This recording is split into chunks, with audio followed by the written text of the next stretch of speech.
اب اس میں معاشقے بھی بہت تھے، تو کچھ لوگوں نے کہا کہ اس کا عنوان ہونا چاہیے تھا باراتوں کی یاد، لیکن اس میں انہوں نے ایک صفحہ میں نے اس میں سے نکالا ہے کہ نثر میں کیا خوبصورتی، کیا لوچ اور کیسی زبان ہے. کچھ لوگوں کو شاید یہ نہیں پتہ ہوگا جوش ملی آبادی بہت بڑے شاعر تھے، ملی آباد سے آئے تھے، اودھ سے، اور پاکستان میں آباد ہو گئے جہاں ان سے کوئی اچھا سلوک نہیں کیا گیا، یعنی ان پہ پابندی لگا دی گئی. وہ کہہ رہے ہیں، ایک صفحہ ہے اپنی سوانے میں، میری مونچھوں کے کونڈے. جب لڑکا جوانی کی طرف آتا تھا تو جسے کہتے ہیں مسیں بھیگنا، جب ہلکی ہلکی یہاں سے سبزی آتی تھی تو پھر کنڈے کیے جاتے تھے. اور وہ کہتے ہیں کہ میرے اودھ میں یہ رسم جاری تھی کہ جب لڑکوں کی مسیں بھیگنے لگتی تھیں تو مٹی کے کورے کنڈوں میں جلیبیاں بھر کر حضرت یوسف کی نیاز دلائی جاتی تھی. اب ان کنڈوں کا حال سنیے آپ. میری مونچھوں کے کنڈے الحفیظ و الابان، ہائے جوانی کا وہ آسیانہ ریان، پیرانہ سر خواتین میں اس کی وہ معصومہ ماندان. وہ ہر طرف سے اے میں صدقے اے میں قربان، وہ رنگوں کے پیہم کھلتے سینکڑوں نشان. وہ کل یوم ہوش فشان، وہ جھمکتی زمین جھلجلاتا آسمان. وہ مشک وہ زعفران، وہ عود وہ لوبان، وہ ریحان وہ رمان، وہ عطر پھول اور پان. وہ امنگوں کی پور پور کی گمکتی چٹخان، وہ ترنگوں کے رگ رگ میں کٹتے دھان. وہ جھولتی گلیاں وہ جھومتے میدان، وہ امرتیوں کی گجریاں وہ برکھا کے پکوان. وہ پیہو کوکو سے دلوں کے شیشوں کی ترکان.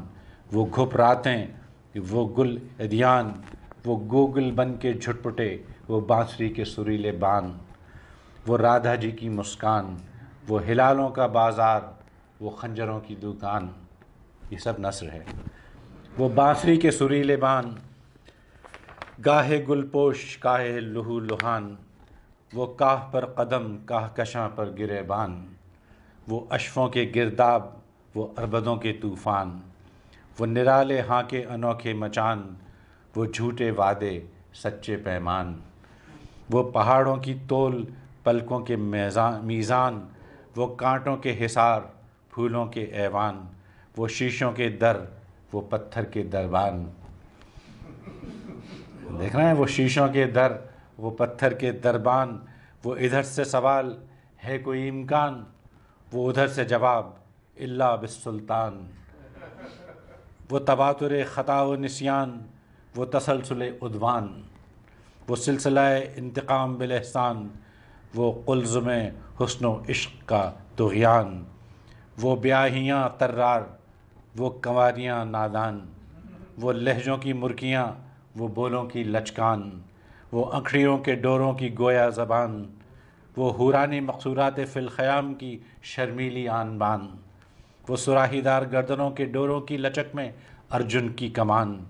وہ بوجھل پپوٹے وہ نیندوں کے چھپان. وہ چاہوں باہوں کا یلتقان وہ رامش و رنگ کے بوستان. وہ ہر الہڑ حور وہ ہر امرد غلمان. کافر زلفوں کی چھاؤں میں مکھڑوں کے قرآن. فبأي آلاء ربكما تكذبان. دیکھیے یہ ہے، اور ہے کیا؟ مونچھوں کے کنڈے. پوری تہذیب ہے اس میں. تو اس لیے یہ بہت ضروری ہے کہ ہم اس میں اپنی تہذیب کو اپنائیں اور اس کو آگے لے کے چلیں، اپنے چھوٹوں تک، اپنے بچوں تک، اپنے بڑوں تک، کیونکہ یہ تہذیب ہماری پہچان ہے. میں پھر وہیں لے جا رہا ہوں آپ کو کہ کلام کرو کہ پہچانے جاؤ. ایک میں آپ کو یہ میں نے نثر سنائی، ایک آپ کو میں غزل سناتا ہوں ناصر کاظمی صاحب کی، زہرا نگاہ کی آواز میں. موسیقی کے ساتھ نہیں ہے، اس کو ترنم کہا جاتا ہے. تو پہلے آپ کو یہ سناتا ہوں، آپ مجھے یہ بتائیے گا کہ یہ کس چیز کی، پھر میں بتاؤں گا کہ یہ حصہ کس کا ہے. اس کا عنوان ہے زندگی. زندگی باگیشری سارنگ دیپک سوہنی، یہ سب راگوں کے نام ہیں۔ زندگی باگیشری سارنگ دیپک سوہنی، بت تراشی رقص موسیقی خطابت شاعری، پنکھڑی تتلی صنوبر دوب نسریں چاندنی، لاجوردی شربتی دھانی گلابی چمپئی، زعفرانی آسمانی ارغوانی زندگی، لاجونتی مدبھری کومل سہانی زندگی، ہر نفس موتی پیروتی پھول برساتی ہوئی، خیمہ زربفت میں پازیب جھنکاتی ہوئی، مرکیاں لیتی ٹھمکتی ناچتی گاتی ہوئی، دوڑتی بڑھتی ہمکتی جھومتی گاتی ہوئی، ایک سنہرے تان کی زنجیر بل کھائی ہوئی، ایک انگڑائی دھنک کے پل پہ لہرائی ہوئی، سر پہ صحرا بر میں جوڑا بات میں قند و نبات، چال میں گنگا کی لہریں زلف میں برکھا کی رات، سانس میں بوئے سمن لہجے میں عود سومنات، زندگی رنگوں کے سائے سے گزرتی ایک برات، انکھڑیوں میں رجگوں کی راگنی گھولے ہوئے، بال بکھرائے ہوئے بندے قبا کھولے ہوئے، اور آخری بند ہے کہ زندگی مڑتے ہوئے پتوں پہ بوندوں کی کھنک۔ جب پہلی بارش کی بوندیں پڑتی ہیں خشک پہ، دو چیزیں ہوتی ہیں، اس میں سے ایک تو خوشبو آتی ہے مٹی کی، اور ایک جو کھنک ہوتی ہے۔ اس میں ایک بات آپ کے گوش گزار کر دوں جو ہماری تہذیب کا بھی حصہ ہے، کہ وہ جو خوشبو ہے اس کا عطر تیار ہو چکا ہے، اس کو کہتے ہیں عطر گل، گل کہتے ہیں مٹی کو، آب و گل جو ہے نا، آب اور مٹی، ہفتہ نیس میں اویلیبل ہے، تو وہ مٹی کا ہے، اور وہ اس میں سے جب آپ وہ لگاتے ہیں تو اس میں وہ خوشبو آتی ہے جو برسات کی پہلی بارش خشک زمین پہ پڑتی ہے تو اس میں سے جو سوندھی خوشبو آتی ہے وہ ہے عطر گل۔ تو زندگی مڑتے ہوئے پتوں پہ بوندوں کی کھنک، صبح سرما کی کرن، شام بہاراں کی دھنک، بول تتلی کی اڑان، آواز کوندے کی لپک، کوکتی برکھا میں سارنگی کے تاروں کی لچک، شہر تن میں پھول والوں کی گلی ہے زندگی، شہر تن میں پھول والوں کی گلی ہے زندگی، گردن آفاق میں چمپا کلی ہے زندگی۔ اب یہ بتائیے کہ یہ کہاں کا ہو سکتا ہے آپ کی رائے میں؟ جی، اور یہ کس کا حصہ ہو سکتا ہے؟ یہ غزل ہے، یہ نظم ہے، یہ مثنوی ہے، مرثیہ ہے، کیا ہے یہ ایک مرثیے کا حصہ ہے جناب، ایک مرثیہ ہے زندگی اور موت، یہ بھی جوش صاحب کا مرثیہ ہے۔ پہلے انہوں نے زندگی کی تعریف کی ہے، پھر موت کی تعریف کی ہے۔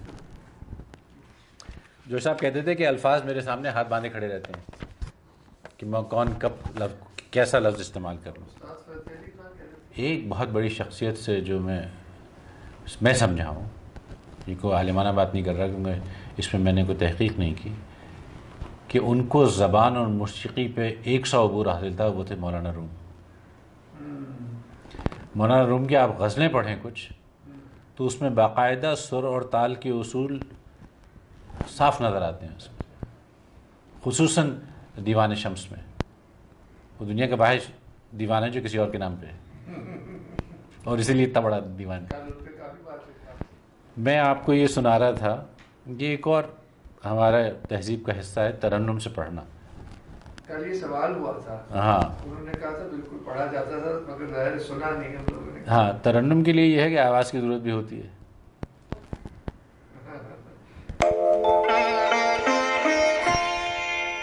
زہرا نگار خود بھی شاعرہ ہیں، بڑی شاعرہ ہیں، غالباً سب سے بڑی شاعرہ ہیں اردو زبان کی خواتین میں۔ انہوں نے اپنا کلام نہیں، ناصر کاظمی کی غزل پڑھی ہے اپنے ترنم میں۔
بس ایک میٹھی سی دھن سنا کر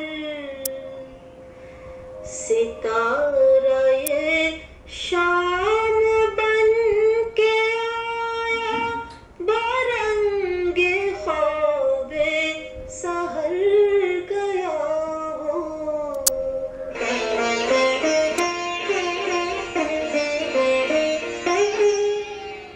نہ اب وہ یادوں کا چڑھتا دریا، نہ فرصتوں کی اداس برکھا، یوں ہی ذرا سی کسک ہے دل میں جو زخم گہرا تھا بھر گیا ہو.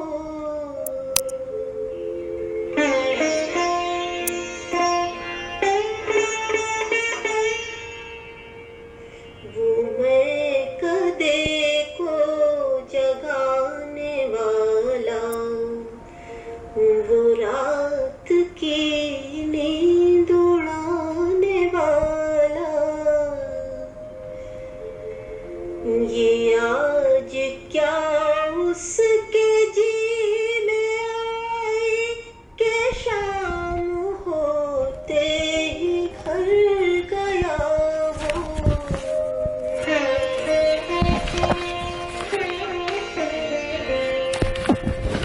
وہ ہجر کی رات کا ستارہ،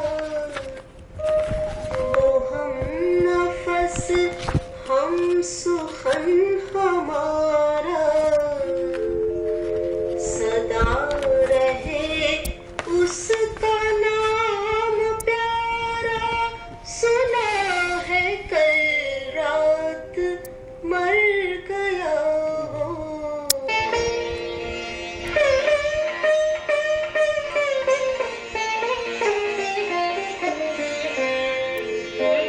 وہ رات کا بے نوا مسافر، وہ تیرا شاعر، وہ تیرا ناصر،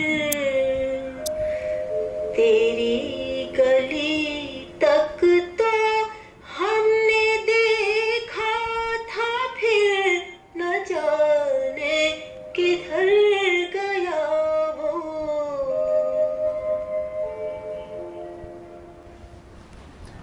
آپ نے 3-4 نمونے ملاحظہ فرمائے زبان کے.